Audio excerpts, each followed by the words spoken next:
I hear a lot of stories. Some come in through encrypted emails, others through scrawled letters slid under the door. But this one started in the back of a VFW hall, deep in Nebraska. Every Thursday night, a UFO group meets there. Nothing fancy, just a couple of dozen people, folding chairs, and a coffee urn that hasn't been cleaned since probably the Cold War. They call it Sky Talk. Most stories are harmless. Lights in the sky, missing time. Occasionally, someone claims they were abducted by a race of spacefaring cats.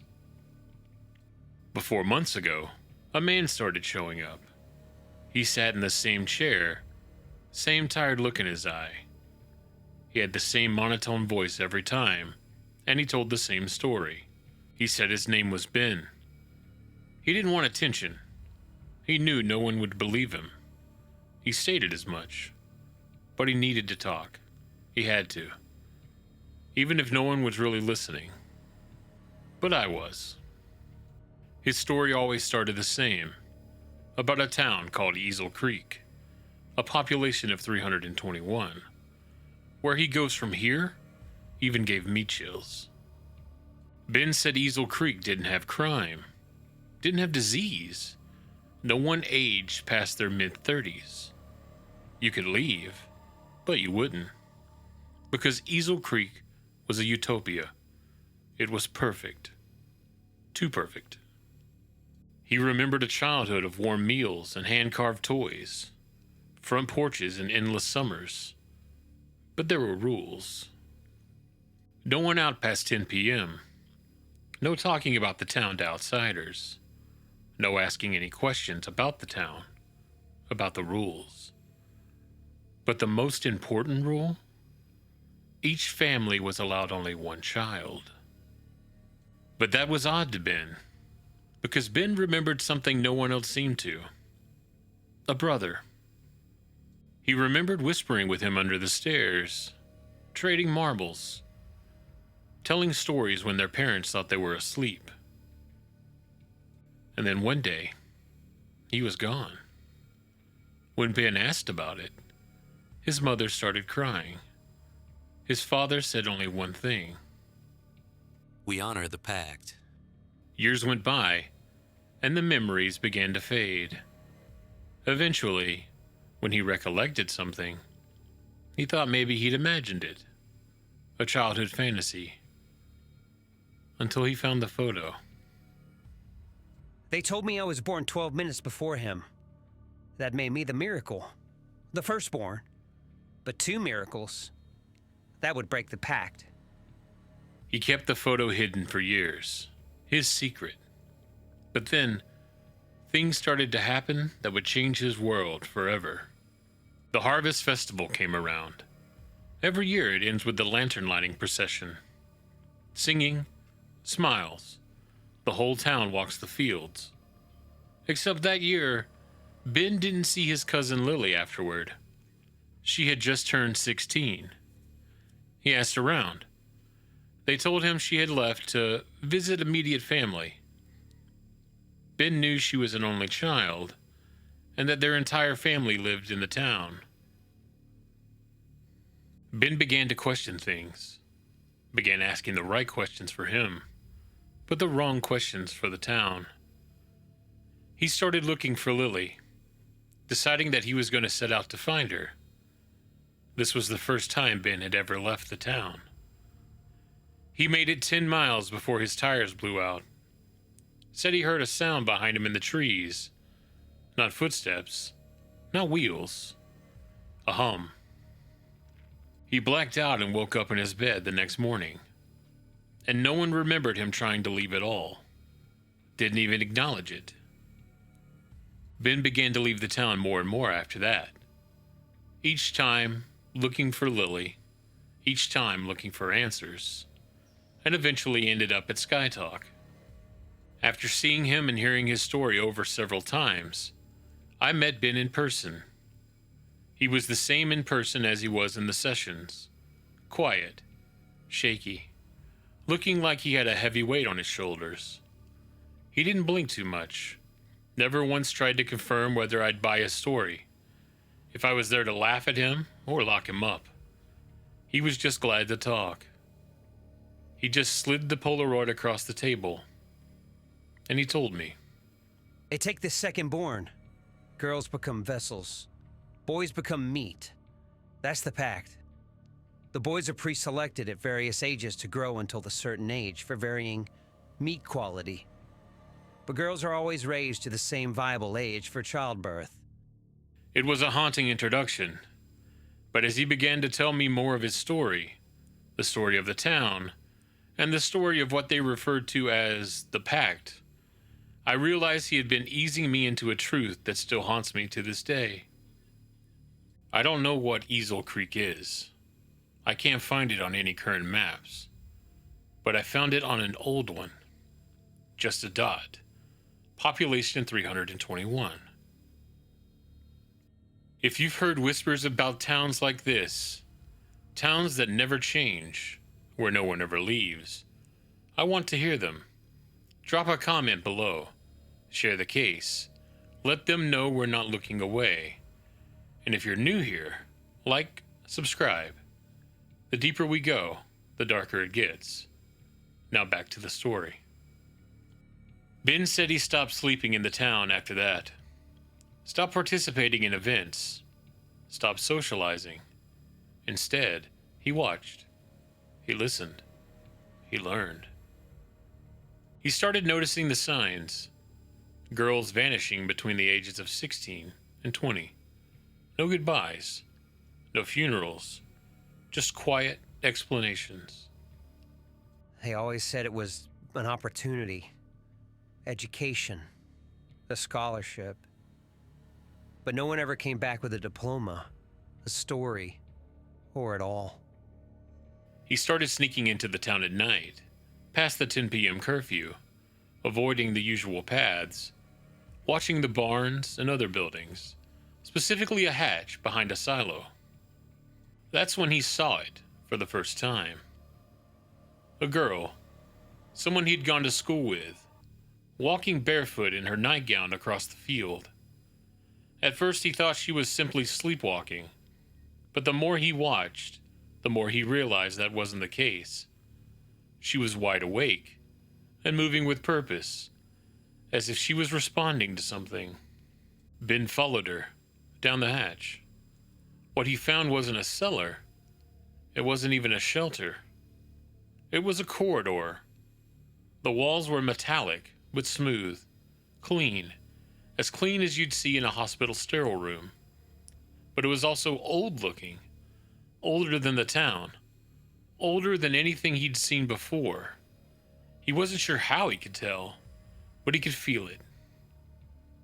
His descriptions were meticulous, such as the walls, smooth as they were, had no seams, doors that seemed to pressurize and sigh as they opened, and beds lined up like operating tables across the walls, each one occupied, all of them filled with girls.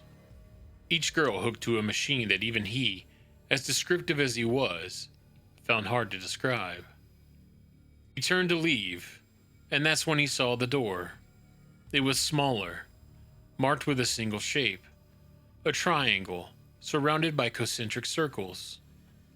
Behind it was what looked like a meat locker, but not anything he'd ever seen. He wasn't hit with the expected feel of a chill or cold as the door opened. There was no ice, no cold. In fact, the air was warm, just heat. And stacked against the wall were shoes and other items of clothing. Boys' clothes. Clothes of various size. Some were small, some not. The realization of what he was seeing, the realization of what it meant, drove Ben into a frenzy. All at once he was hit with a very real, very dangerous thought and assumption. Nothing here was normal, or even human. His thoughts raced back to the memories of his brother, the women he saw, the meat. Dots began to connect, while others began to implode. That was the night Ben tried to burn the fields. He didn't know at that moment the whole story. He didn't have all the answers. He wasn't even sure if he wanted them. But fear took over. Desperation. He thought if he set fire to the fields, set fire to the corridor, that whatever was happening here would end. But the fire didn't take. It rained before the flames could spread. There hadn't been a cloud in the sky. It put rain at that moment. It wasn't natural. Something was protecting the field.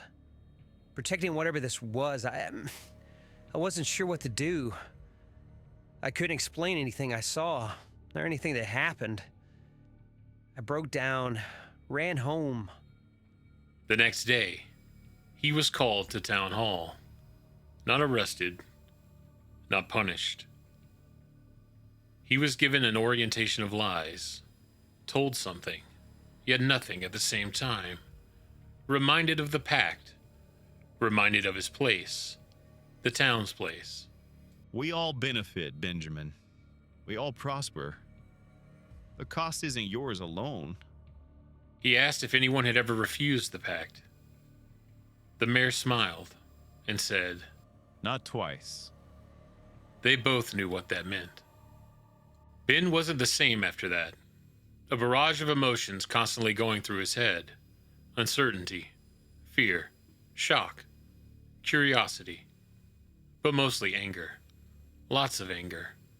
The Pact, whatever it truly was, had the town by the neck, and the grip was suffocating. Ben had questions and he needed answers. What was the Pact really? Why was it made? How long had it been going on? And the most important question, the scariest question of all, one he wasn't sure he wanted the answer to. Who was the Pact with? So he started digging. The town's records, if you could even call them that, were essentially worthless. Birth records showed only one child per family, going back generations. No gaps, no mistakes, perfectly clean. But there were inconsistencies, not between the pages, but between what he was seeing in the records and what he knew in his mind. People in his life that didn't show up on paper. People that disappeared, that according to the records apparently never existed. Like the memories of his brother. Lies right in front of him, but only because he knew what wasn't there. The town was erasing history, what felt like real time. Why go through all the trouble to hide it? Why the charade? Why the effort? Who are they doing this for? Why? He checked newspapers. Nothing before 1947. Not a single paper. And then he found it, tucked inside an old church hymnal. It was a handwritten letter, and an old one at that. The writing was faded, and the paper was yellow and brittle. Looking further, he noticed a date, 1891. To those that find this, forgive us. Forgive me. I write this to you, whomever finds this. I've already asked God's forgiveness, but he hasn't heard my prayers in many a year. It's why we've made the deal with the devil. This pact. Devils that came from heaven, from the stars. The town had given up. Our crops, our cattle had long since died. The ground was dry as a bone. Suffering was great. We lost our faith. I lost my faith. And then they came. They gave us water, food. They gave us hope. They needed help, they said, just as we did. Told us their race was dying. That they were a species that needed surrogates to give birth to their young. And their planet's ecosystem had destroyed the surrogate host. They wanted us to help them replenish their species. They needed our daughters. A sacrilege. But it wasn't the greatest sin we were to make. They also needed our sons. But not for procreation. For food. They needed to ingest our DNA in order to use us as surrogates, and that meant ingestion. So our boys were sacrificed. Everyone was allowed one son, but anything else was feed. We sold our souls, our children. I see that now. What we do now, what the town resigned was okay to live, it brought back my faith, but only in the fact that hell is real, and we made it right here. Don't forgive us after all. Stop us. Stop this. It was signed by Reverend Thomas Halloway, Easel Creek's founder, and in the margins, one line was underlined in red. They do not take what is offered. They take what is owed. Ben sat there, his hand shaking. Something off the TV, something out of the minds of crazed authors. Aliens, creatures from another world. It was nonsense, but undoubtedly true. Given what he had seen, what he knew, it was the only thing that made sense. Dread filled him then. This wasn't some mob running a town. This wasn't some evil of men. This was something he couldn't even explain to himself. Something he could barely believe. How do you fight something like that? How do you stop something like that? Ben kept the letter. He photocopied it, mailed it to every paper within 200 miles. They obviously feared the truth, feared exposure. It was the only tangible weapon Ben had left, the only thing that made sense. Only one responded. The paper that did hadn't even heard of Easel Creek, but wanted to know more. Ben felt a sense of dread and a small sliver of hope all at once, but it would soon fade. That paper went dark the next week. Website offline. Phones disconnected. I thought I could expose it, burn it from the inside. But the town doesn't just keep the secret. It is the secret. And this is where I came in. As you all know at this point, truth is my very being, my passion, my life. Hearing Ben's story brought about memories of my own journey and my quest for the truth, and I assured him that I would be able to help in any way I could, help him expose the Pact, the town, and its tormentors. But I never got the chance. I haven't talked to Ben since, and he never came back to Sky Talk. 2 weeks later, someone else came instead. It was an older man, clean-shaven, and not from around there. Said he found Ben's tapes while hiking and turned them in. But the recorder still had fingerprints. I verified they were Ben's. I had taken a sample of his prints when I was interacting with him. It's a precaution I take in my line of work. And there was one last entry. They're coming tonight. I've made my stand and I demanded to see them. Maybe I can persuade them to leave. Change the Pact in some way. I'm gonna save my town. Save myself. I hope this finds you. Just in case I don't make it. Oh, they're coming. I've been unable to find any existence of Ben since. Other than my own records, his very existence has been erased. His name doesn't pull up anything. No driver's license. No birth certificate. Not even a library card. It's like he was never born. Just like his brother. I've looked, and not just once. For weeks after Ben disappeared, I've scoured satellite records, back roads, old maps. Easel Creek doesn't show up on anything post-1971, and anything predating that. The records are scrubbed, warped, or simply missing.